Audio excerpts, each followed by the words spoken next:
Time has now run out for U.S. lawmakers to agree on federal funding, which means the government has now officially shut down. And the Democratic-led Senate rejected the temporary bills by House Republicans that would have delayed Obama's health care law as the price to continue funding. Obama warned the shutdown will have a very real economic impact on everyday people. But as RT's Liz Wild's been finding out, it won't exactly be a total disaster.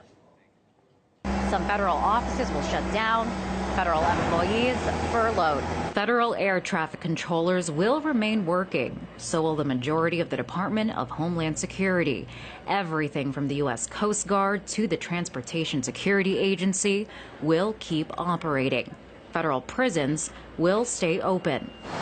The State Department will keep processing passports, but there may be delays. Social Security and Medicare payments would keep coming. Food stamp benefits will be available, but many other services under the SNAP program that help needy mothers and children would be suspended.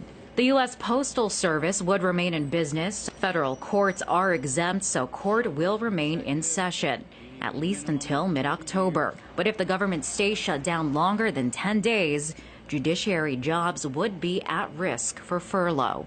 Active duty military is considered essential, so men and women in uniform will stay at work. But it's likely paychecks will be delayed. That's because even though the military is considered critical, about half of the Department of Defense is not. On the chopping block, NASA. Most of its employees would be furloughed. A few workers would remain on the job to man mission control.